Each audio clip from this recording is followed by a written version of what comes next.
एक वेगळा कलाविष्कार आपण पाहिला. लोकनाथ यशवंत हे चित्रकार आहेत. गाण्याची त्यांना आवड आहेच आणि त्यांची कविता, तिच्याबद्दल समीक्षकांनी वेगळा शब्द वापरला, अल्पाक्षर रमणीयत्व. कठीण आहे शब्द, पण कमी शब्दात खूप काही बोलता येतं. आभाळाचे पाणी कोठे गेले कोठे गेले, ज्याच्या त्याच्या डोळा. लक्ष्मीकांत तांबोळी. लहानशीच कविता आहे, पण खूप काही बोलून जाते. लोकनाथ यशवंत यांचा माझा संबंध गेल्या 40-45 वर्षांपासून आहे आणि तो कवितेमुळेच आहे. कारण मी सुद्धा केव्हा तरी कवी होतो आणि MSB मध्ये ते कोराडीला नोकरी करत होते. माझा एक मित्र होता, तो काल वारला, प्रसेनजीत ताकसांडे. त्यांनी मला कवी संमेलनात बोलवलं. तेव्हा तिथे लोकनाथची माझी भेट झाली. सकाळी मी लोकनाथला सांगितलं की प्रसेनजीत गेला. तर अशा तऱ्हेने आमचे गेल्या 40-45 वर्षापर्यंत ऋणापासून ते ऋणानुबंध आहेत. तो आनंद मला झाला की त्यांना सूत्र प्रदान काय असते मला माहित नाही, कारण माझ्या हाती सूत्रच नाही काय द्यायचे. सूत्र आपल्याकडे आहे, तुम्ही देऊन टाका लोकनाथला. 2 गोष्टी फक्त मी आज बोलतो, कारण बोलवलं आहे म्हणून. नाही तर मला असं वाटलं आज मी सुटलो एकदाचं भाषणाच्या कटकटीतून. कंटाळा येतो भाषणाचा, सतत भाषण दे. कालही भाषण दिलं, त्याच्या आधी दिलं, आता उद्या परवा देणारच आहे. गेल्या आठवड्यात मी दुबईला भाषण दिलं, गेल्या महिन्यात मी कणकवलीला दिलं. आता नाविन्य काही राहिलं नाही, पण मला 2 गोष्टी इथे नवीन दिसल्या. एक तर इथे जे फोडलं ते बडकं, उतरंड शब्द छान आहे, खालून खालून वर वर वर. आणि हे फोडण्यापूर्वी जे काही ऍक्टिव्हिटी चालू होत्या त्या मला खूप महत्वाच्या वाटल्या. किशोर ढमाले आणि आयोजक मंडळी ती मडकी व्यवस्थित ठेवण्याचा प्रयत्न करत होती.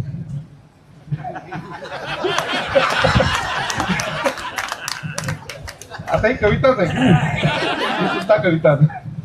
म्हणजे मी विचार करत होतो की का असा प्रयत्न करता, फोडायचंच आहे ना, फोडून फुटू द्या ना त्यांच्या पद्धतीने. नाही, आम्हाला फोडायचं, आमचा अहंकार सुखावला गेला पाहिजे आणि फोडण्यापूर्वी ते व्यवस्थित ठेवलं पाहिजे. जसं त्या बकऱ्याची पूजा करतात, त्याला 8 दिवसाची सवलत देतात लोकांच्या कवितेतून, तसं ते उतरंड आपण उभी केलेली आहे.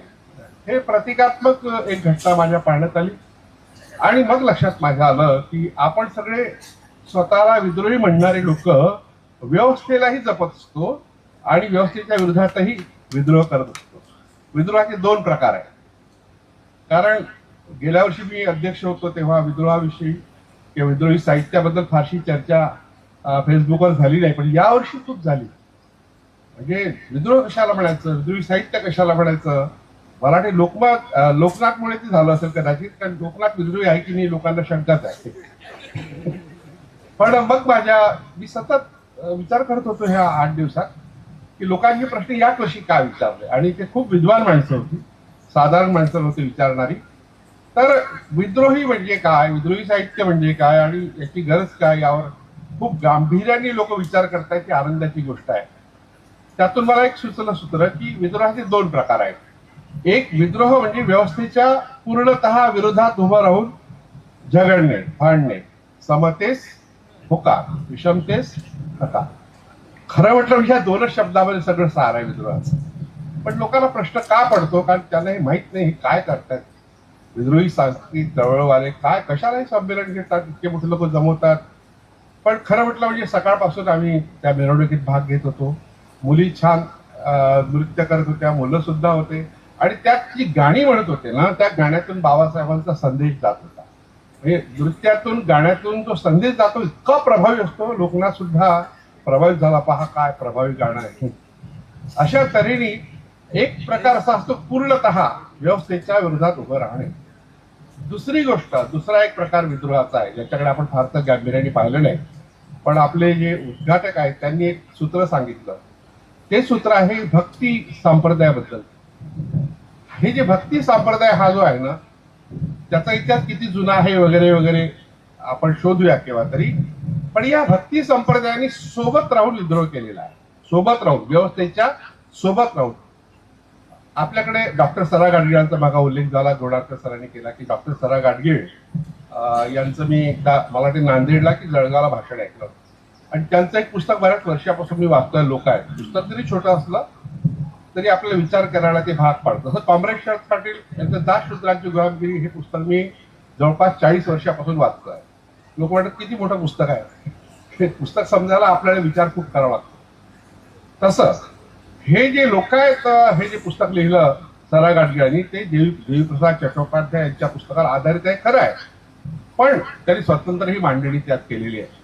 हा जो लोकायत संप्रदाय आहे आता तो कुठे आहे हा प्रश्न तुम्ही विचारला संशोधकाला, तुम्हाला सापडणार नाही. हा संप्रदाय पूर्णतः नष्ट झाला काय? नष्ट नाही झाला. ज्याप्रमाणे उल्कापातानंतर डायनासोर नष्ट झाले नाही तर ते पालीच्या रूपात, सरड्याच्या रूपात जिवंत आहेत असं अभ्यासक मानतात. तसं लोकायत संप्रदाय सर्व संप्रदायामध्ये अजून जिवंत आहे. आणि लोकनाथ बघापासून तक्रार करतो ते माझ्याकडे की हे कशाला नाव घेतात वारंवार, याचं नाव त्याचं नाव, त्याला जिवंत ठेवतात तुम्ही लोक. ही त्याची जुनी तक्रार आहे. म्हणजे आमची जी बरेचदा चर्चा फारशी झाली नाही, पण जी झाली तक्रारीचीच झाली की कशाला नावं घ्यायची, आपण त्यांना कशाला जिवंत ठेवायचं. पण जिवंत का ठेवावं लागतं कारण आपल्याला कळतं की ते सत्य काय. माधवाचार्य हा एक 13व्या शतकातला एक विद्वान संस्कृत पंडित होऊन गेला. त्यांनी सर्वदर्शन संग्रह नावाचा ग्रंथ लिहिला आणि त्या ग्रंथामध्ये लोकायत संप्रदाय जो आहे त्या संप्रदायाचे लोक किती वाईट आहे हे सांगता सांगता पूर्ण तत्वज्ञान सांगून टाकलं. लोकायत संप्रदायाच्या विरोधात लिहिले त्यांनी. तो काही समर्थनार्थ बोलत नव्हता. आता भगवद्गीता हा ग्रंथ अलीकडे खूपच लोकप्रिय झालेला आहे. तो किती लोकांनी वाचला नाही वाचला हा भाग वेगळा. पण त्याच्यामध्ये जो 17वा अध्याय आहे त्यात ज्या तामसी लोकांचं वर्णन आहे, कट्वम्न लवणा तिष्ठ तिष्ठ वृक्ष विलाहिना आहारा राजस श्रेष्ठा आणि दुःख शोका भय प्रदाहा, म्हणजे जे कडू खातात, खूप कडू खातात, खूप तिखट खातात, खूप आंबट खातात, खूप तुरट खातात, ते राजसी लोक आहेत आणि ते दुःखदायक आहे. ही जी वर्णन आहे गीतेतल्या 16व्या 17व्या अध्यायात, विशेषतः 16व्या अध्यायातली, ही लोकायत संप्रदायाच्या लोकांबद्दलची आहे. कॉम्रेड शरद पाटलांनी ही शोधून काढलं. अनेकांनी आपापल्या परीने तो शोध घेतला. म्हणजे विरोधक सुद्धा आपल्याबद्दल बोलत राहतात तेव्हा ते काय बोलतात. प्रतिमाताईंनी सुरुवातीला एक महत्वाची गोष्ट सांगितली, मला ती खूप आवडली, तुम्हाला आवडेल ती, की आपल्या खाद्य संस्कृतीबद्दल लोक काय बोलतात.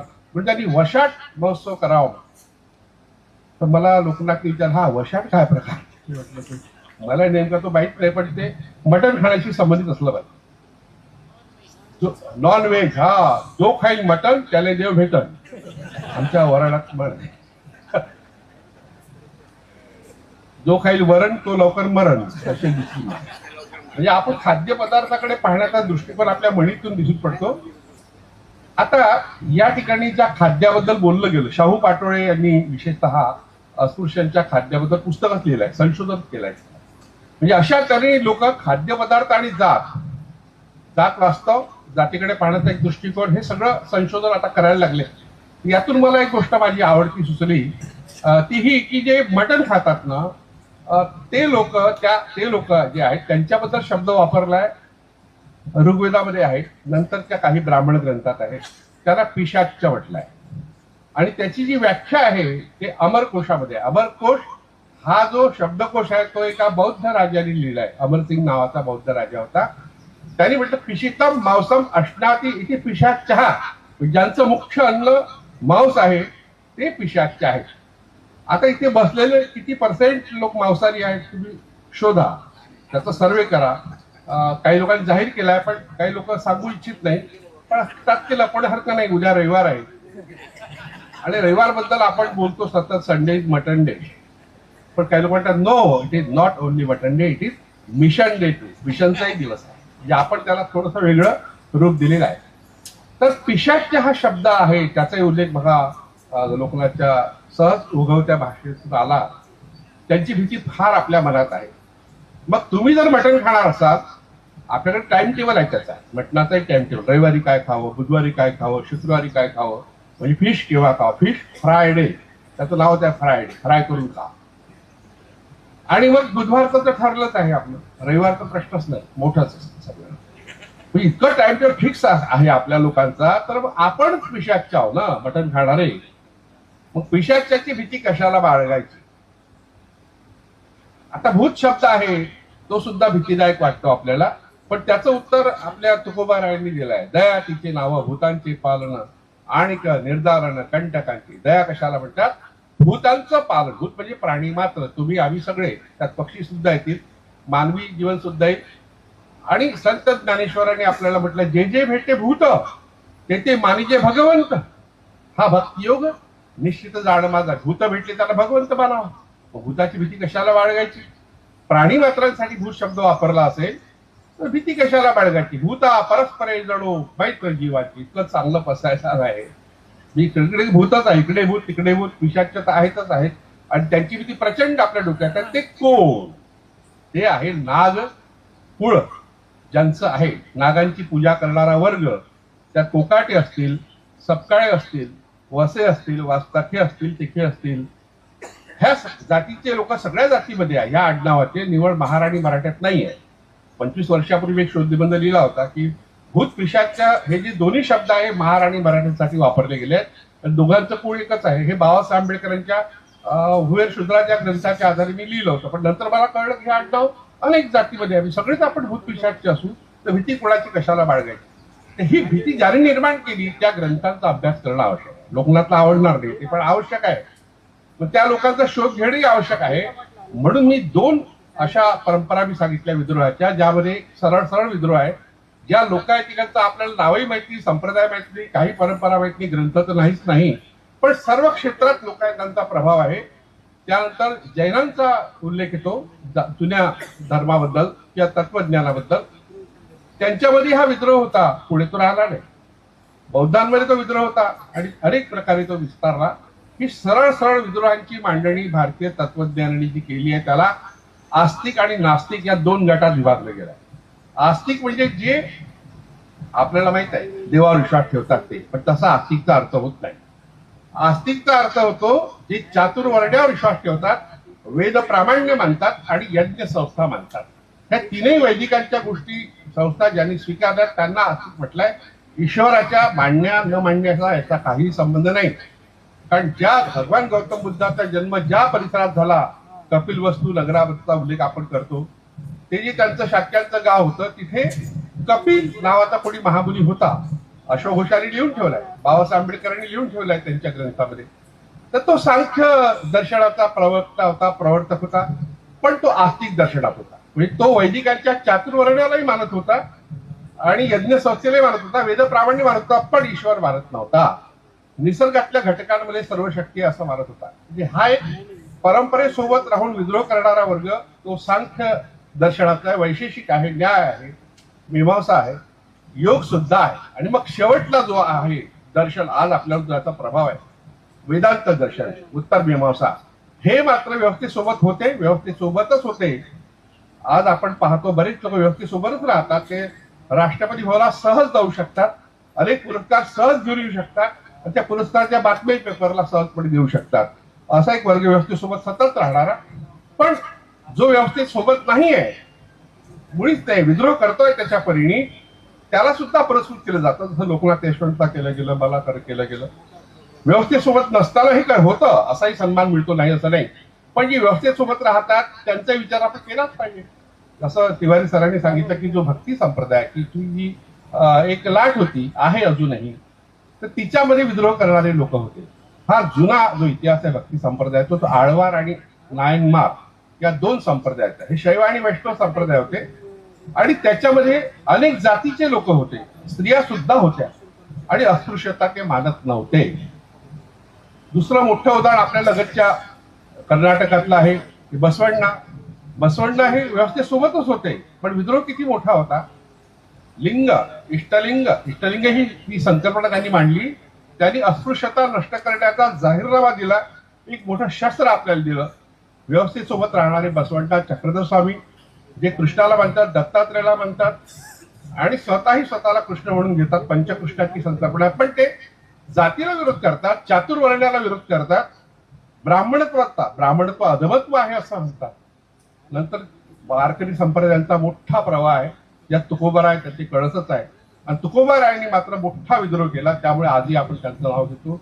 बाबासाहेबांच्या अनेक वचनामध्ये तुकोबारायांचा उल्लेख येतो, ते त्यांची अभंग वगैरे गात असत आपण म्हणतो. म्हणजे हा व्यवस्थेसोबत राहणारा पण विद्रोह करणारा असा एक वर्ग आहे. पण विद्रोहाची व्याख्या ज्यांना करायची आहे, आता मला असं कळलं की एक पुस्तक अनंतराव सरांनी लिहिलंय वाचू आपण ते काय लिहिलं असेल ते. पण ज्यांना कोणाला खूपच गांभीर्य आणि विद्रोही साहित्य संमेलन, विद्रोही सांस्कृतिक चळवळीचा विचार करायचा असेल त्यांनी ह्या दोन्ही परंपरा पूर्णतः विद्रोहाच्या साठी उभी राहिलेली, व्यवस्थेच्या विरोधात आणि व्यवस्थेसोबत राहणारे दोन्ही विद्रोह करू शकतात. आणि या विद्रोहांचा विचार आपण गांभीर्याने केला पाहिजे. प्रामुख्याने विद्रोही सांस्कृतिक चळवळीने हे जे साहित्य संमेलन सुरू केलं, मी आता गेल्या 25 वर्षापासून या चळवळीशी संबंधित आहे. प्रामुख्याने किशोर ढमाले यांनी सत्यशोधक दिशा नावाचा एक अंक काढला होता आणि त्यात त्यांनी जी मांडणी केली होती बहुजन साहित्य प्रामुख्याने, त्यावर मग पुस्तकात लिहिलं. माझं पुस्तकच आहे बहुजन साहित्य म्हणजे काय, पण त्याची प्रेरणा आहे ते पुस्तक सत्यशोधक दिशा किशोर ढमाले. आणि मला ते नगरला पाहायला मिळालं, अहमदनगरच्या साहित्य संमेलनात. या लोकांनी जे प्रयत्न गेल्या 25-30 वर्षापासून चालू ठेवले आहेत, तो जो प्रयत्नाचा भाग आहे तो कदाचित व्यवस्थेसोबत राहून विद्रोह करणाऱ्या लोकांच्या मालिकेत जाऊ शकतो.